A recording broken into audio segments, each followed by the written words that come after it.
নমস্কার বন্ধুরা, মনির রান্না চ্যানেলে সবাইকে স্বাগত জানাই। দুর্গাপুজোর দশমী তো চলে গেছে, কিন্তু আমাদের দশমীর খাওয়া দাওয়াটা না বাকি রয়ে গেছিলো। তো আজকে রবিবারে সেই দশমীর খাওয়া দাওয়ার আয়োজনটা করা হয়েছিল। আজকের মেন মেনু ছিল খাসির মাংসের লাল লাল ঝোল, তাও আবার দেশি খাসি। তো দেখো এখানে খাসির মাংস নিয়ে আসা হয়ে গেছে। গরম জলে মা কিন্তু মাংসটাকে ভালো করে ধুয়ে নিয়েছে। এখানে প্রায় 1 কেজি 250 গ্রাম মতো মাংস আছে। এবার মাংসটার মধ্যে পরিমাণ মতো হলুদ গুঁড়ো আর লঙ্কার গুঁড়োটা দিয়ে দিল। তারপর দিল এখানে 100 গ্রাম মতো টক দই। তারপর দিল আদা রসুন কাঁচা লঙ্কার পেস্ট। এটা কিন্তু পরিমাণ মতো দেওয়া আছে, পরিমাণটা আমি বলতে পারবো না, যতটা মটন আছে সেই অনুযায়ী দিতে হবে। এবারে দিয়ে দিল এখানে অনেকটা কাঁচা সর্ষের তেল, এখানে প্রায় 5 পলা মতো কাঁচা সর্ষের তেল দিয়ে এলো। এবার মশলাপাতিটা মাটনটার সাথে ভালো করে মাখিয়ে নিয়ে আধ ঘন্টা মতো প্লেট চাপা দিয়ে রেখে দেওয়া হলো, যাতে মটনটার মধ্যে মশলাপাতিটা ভালো মতো ঢুকে যায়। এবার খাসির মাংসের ঝোল হবে, তো তার জন্য আলু লাগবে। তো কড়াইতে সর্ষের তেল গরম করে আলুর টুকরোগুলোকে ভাজতে দেওয়া হলো। এখানে প্রায় 6টা মতো গোটা আলু আছে, তো গোটা আলু দুফালি করে কেটে নেওয়া হয়েছে, মানে ওই 12 টুকরো মতো। এবার আলুগুলোকে ভালো করে ভেজে নিয়ে একটা পাত্রের মধ্যে তুলে নেওয়া হলো। এরপরে কড়াইতে যতটা তেল আছে সেই তেলটার মধ্যে পেঁয়াজ কুচি ভাজে দেওয়া হলো। এখানে প্রায় 600 গ্রাম মতো পেঁয়াজ কুচি আছে।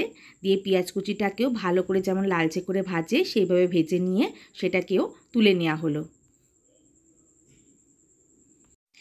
এরপর কড়াইতে আবারও কিছুটা সর্ষের তেল গরম করতে দেওয়া হলো, মানে মাটনটাকে কষানোর জন্য। এবার ফোড়নে দেওয়া হলো 2 তেজপাতা, 2 শুকনো লঙ্কা আর গোটা গরম মশলা, আর এলাচগুলো কিন্তু ফাটিয়ে দেওয়া হয়েছে। দিয়ে ফোড়নটাকে ভালো মতো গরম করে নিয়ে ওই ম্যারিনেট করা মটনটাকে ঢেলে দেওয়া হলো। তো প্রথমে মা খুন্তি দিয়ে অল্প অল্প করে দিচ্ছিল, কারণ অনেকটা মটন আছে, তো দিলে আবার একসাথে দিয়ে দিলে মানে তেল ছিটকাবে। দেখো পুরো মটনটা এবার ঢেলে দিয়েছে। এবার কষানোর পালা। তো কষাতে কিন্তু অনেকটা সময় যাবে, তো মা অনেকক্ষণ ধরে কষাতে কষাতে মাঝে মাঝে ঢাকা দিয়েছিল, যাতে মাটনটা সিদ্ধ হয়ে যায়। এমনি মাটন কষাতে কষাতে অনেকটা মানে সিদ্ধ হয়ে যায়। দেখো মা প্রায় এখানে প্রায় 25 মিনিট মতো মাটনটাকে ভালো মতো কষিয়ে নিয়েছে। তো কী সুন্দর কালার হয়েছে। মাটন কষা খেতে কিন্তু এমনিতেও ভাল লাগে। এবারে একটা প্রেসার কুকারের মধ্যে মাটন কষাটাকে ঢেলে দিল।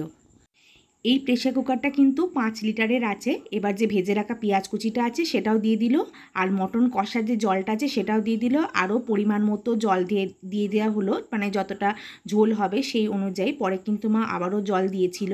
দিয়ে ভালো করে নাড়াচাড়া করে নিয়ে দিয়ে দিল অল্প একটু হলুদ গুঁড়ো, আর স্বাদ মতো নুনটাও দিয়ে দিল। এখানে হলুদ গুঁড়োটা দিল কারণ মায়ের একটু রঙটা একটু কম কম লাগছিল, তাই একটু হলুদ গুঁড়ো দিল। দিয়ে এবার নুনটাকে ভালো করে মিশিয়ে নিয়ে প্রেসার কুকারের ঢাকাটা আটকে দিল। এবার 4টে সিটি পড়ার জন্য অপেক্ষা করবে। তো সিটি পড়ে যাওয়ার পরে মা প্রেসার কুকারে হাওয়াটা মানে বেরিয়ে যাওয়ার পরে ঢাকাটা খুলে নিয়েছিল। খুলে ভেজে রাখা যে আলুগুলো ছিল সেগুলোকে দিয়ে দিয়েছে, সেটা আমি দেখাতে পারিনি ভিডিওতে। তো এবার ভালো করে মিশিয়ে নিয়ে আবারও মা প্রেসার কুকারের ঢাকাটা আটকে দিয়েছিল 2টো সিটি পড়ার জন্য।